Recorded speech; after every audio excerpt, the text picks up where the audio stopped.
dusenge. Data mwiza, Mana ishobora byose kandi Imana umuremyi, Imana umucunguzi, Imana ishobora byose, hera uyu mutsima w'ubugingo, kandi umuntu wese uzawuryaho azashira inzara, kandi Data Mwuka Wera azaba ari wo kumuhaza. Ndinginze cyane ngo nk'uko wayoboye Abisirayeli ukabakura mu gihugu cya Egiputa, ukabageza mu gihugu cy'isezerano ariyo Kanani, ndinginze cyane ngo natwe turi mu rugendo rugana muri Kanani yo mu ijuru, twebwe ntabwo ari urugendo rugana muri Kanani yo mu isi. Ndasabira cyane umuntu wese uzumva iki cyigisho kugira ngo kizamubere amendezi yo gutuma ashishikara cyane kugira ngo abashe gusobanukirwa ibyangombwa by'umugenzi wose ugana mu ijuru.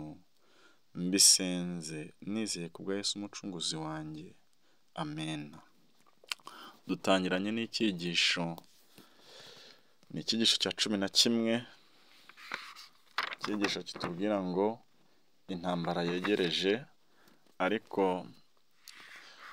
aho tubona isomo ry'icyo kwibukwa kitubwira ngo ubereshe ukuri kw'ijambo ryawe ari ryo kuri kiboneka mu butumwa bwiza bwa Yesu nk'uko bwanditswe na Yohana igice cya 17 ku murongo wa 17, ariko uyu munsi tukaba tugeze ku cyigisho cyo ku wa mbere, turaba turi ku itariki 9 z'ukwezi kwa gatandatu umwaka w'2024. Icyigisho kiratubwira ngo intambara iheruka ivugwa mu byahishuwe. Intambara iheruka ivugwa mu byahishuwe. Ese iyi ntambara ivugwa ni iyihe? Ese iyi ntambara iheruka ubundi ni intambara ishingiye ku ki? Ese iyi ntambara irarwanwa gute? Intambara iheruka rero, ubutumwa bwo mu byahishuwe burimbitse cyane kuruta ibimenyetso by'amayobera, inyamaswa zidasanzwe n'ibimenyetso bidasanzwe. Ubwo butumwa buvuga ukuri kw'iteka kwatanzwe n'Imana y'urukundo ikunda igisekuru cyo mu gihe giheruka. Intambara iri hagati ya Kristo na Satani yatangiriye mu ijuru, ishingiye ku kuramya, kandi izagera mu bushorishori igishingiye ku kuramya. Iyi ntambara uko turebye ni intambara iriho mu buryo ishingiye ku kuramya. Ubundi iyo bavuze kuramya ni uburyo bwo gusenga. Iyi ntambara ishingiye ahanini mu buryo bwo gusenga, kandi iyi ntambara nanone ishingiye ku mutimanama w'umuntu, kuko umutimanama w'umuntu ni kandi uyu mutimanama burya umuntu ni we rusengero, ngo muri insengero z'Uwiteka.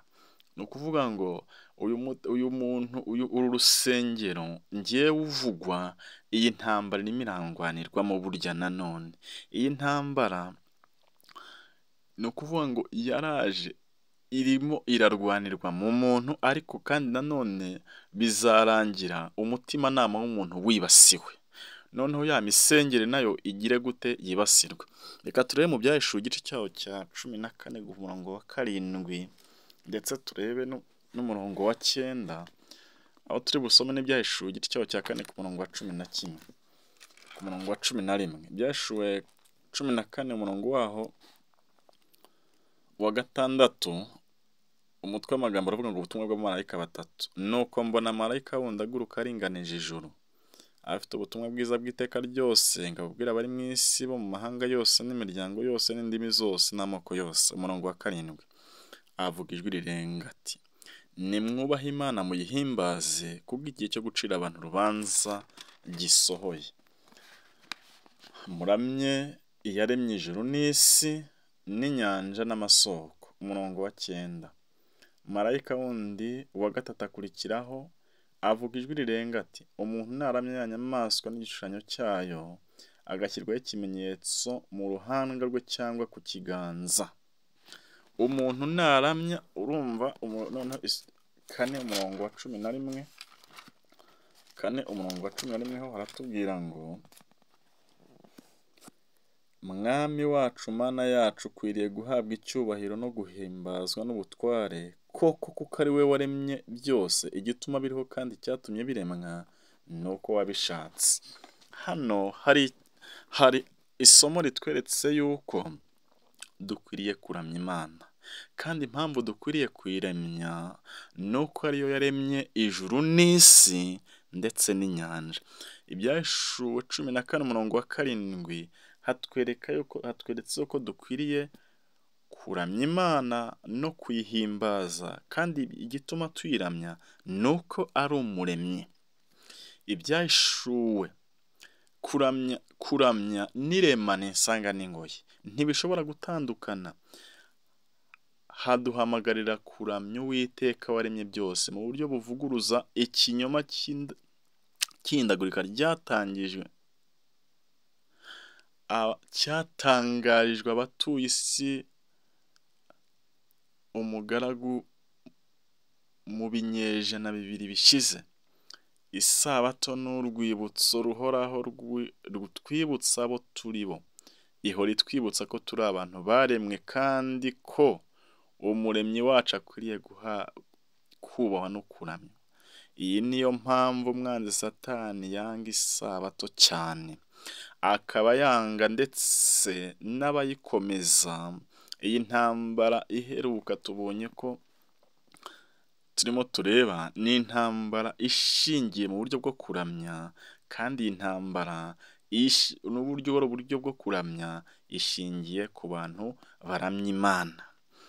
Iyo turebye mu Byahishuwe 12:17, Byahishuwe 12:17 haratubwira ngo ikiyoka kirakarira wa mugore, kiragenda ngo kirwanye abo mu rubyaro rwe basigaye bitondera amategeko y'Imana kandi bafite guhamya kwa Yesu.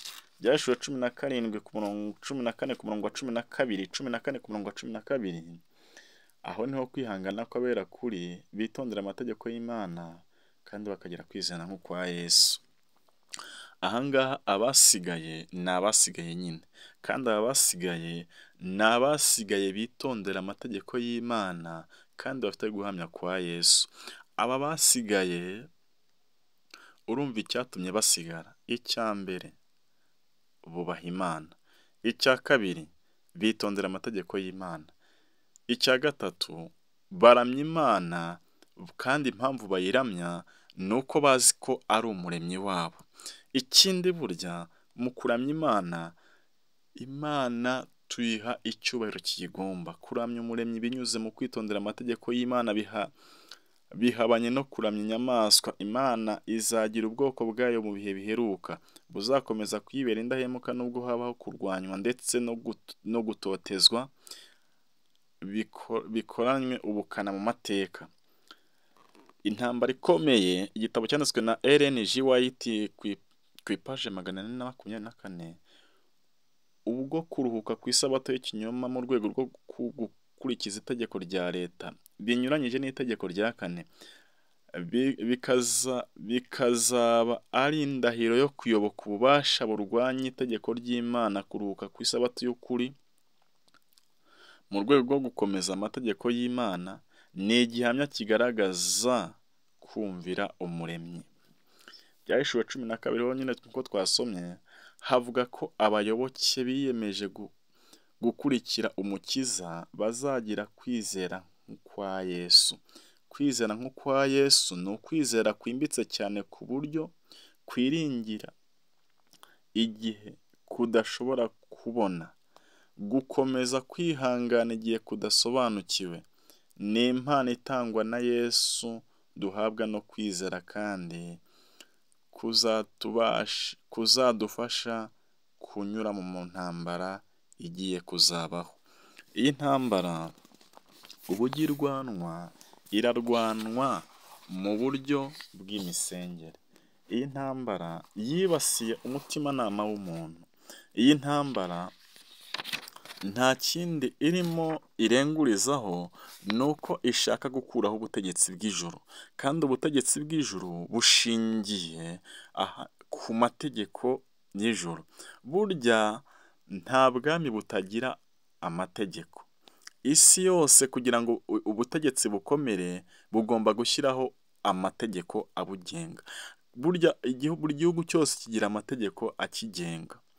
Rero n'ubwami bw'Imana nabwo bugira amategeko abugenga, kandi aya mategeko agenga ubwami bw'Imana ni amategeko 10 yatanzwe ku bisate bibiri byanditsweho aya mategeko, kandi aya mategeko impamvu yanditswe ku bisate by'amabuye kwari ukugira ngo bitazagera bisibangana cyangwa ngo bimenywe, ahubwo byerekanye gukomera kwayo. Aya mategeko yo niyo Satani ashaka gusiribanga kugira ngo ayakureho, kandi hatibagirwemo n'itegeko rya 4 ritwibutsa. Iri tegeko rya 4 riburira abantu rikanabibutsa uburyo bwo kuramya Imana ubwo ari bwo. Impamvu bagomba kuyiramya ni uko ariyo yaremye ijuru n'isi ndetse n'ibirimo byose byaremwe n'iki? Byaremwe n'Imana.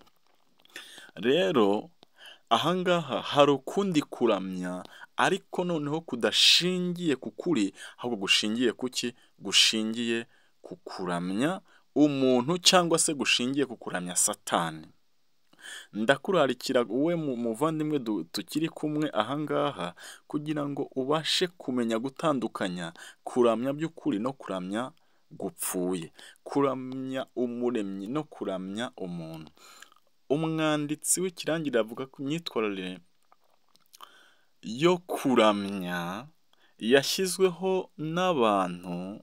Ahangaha yagerageje kwerekana uburyo abantu baramya, ariko bakaramya ikindi kitari iki? Kitari Imana. Ahangaha rero niho hazaziramo n'agahato, kuko Imana ubwayo ubundi ntabwo itwaza agahato. Imana ni y'umudendezo, iha umutimanama umuntu w'amahitamo ye. Ni nayo mpamvu uyu munsi amahitamo yawe ntabwo Imana yakwegera yivanga mu mudendezo wawe. Imana uzayihitamo ku bushake bwawe, ntabwo Imana izaguhata ngo uyisenge. Ariko kandi Satani we azakoresha uburyo bw'agahato kugira ngo abantu bamuyoboke. Azakoresha uburyo bw'agahato kugira ngo umutimanama wawe awibasire wo guhitamo uwo ugomba kuramya. Ntabwo ubutumwa bwiza bwegera buhatira umuntu kugira ngo abwakire, ahubwo iyo amaze kubwumva arabwakira, kandi akabwakira anezerewe. Igihe cyose rero uzabona gusenga hajemo kuguhatira cyangwa se agahato, icyo gihe uzagira amakenga, uzitonde cyane kandi uzashishoze, urebe yuko utarimo utatira icyo umutimanama uvuga cyangwa se icyo Imana yavuze. Ntabwo nakubwira yuko uyu munsi kuramya bizegera biba, ushobora kubona ko urimo kuramya, ariko gusenga kose burya ntabwo ari ugusenga. Ndakurarikira wowe muvandimwe duhuriye kuri uyu murongo, kugira ngo Imana igushoboze ubashe kumenya gusenga k'ukuri no gusenga kutari ukuri. Kandi uku gusenga k'ukuri niko Yesu yavuze ngo muzamenye ukuri, kandi ukuri niko kuzababatura. Ahangaha yararimo abwira Abayuda bavugaga yuko bamwemeye, kandi bakavuga yuko ari abanyakuri, bakerekana yuko bari mu kuri, ariko Yesu arababwira ati muracyabaswe kuko mutazi icyo muvuga, mutazi uwo ari we. Satani rero akorana umwete mwinshi kugira ngo agaragaze imico y'Imana uko itari. Kamere y'icyaha n'ipfundo nyakuri ry'intambara ikomeye, ubuhanga bwe bupfobye amategeko mvajuru asaba, maze bugaha abantu uburenganzira bwo gukora icyaha. Ukora icyaha ntabwo ari uw'Imana, ahubwo ukora icyaha ni uwa Satani. Imana iguhe gushobora kandi kubashishe mu izina rya Yesu, amena. Nanjye nisabira ngo tuzatahane ijuru.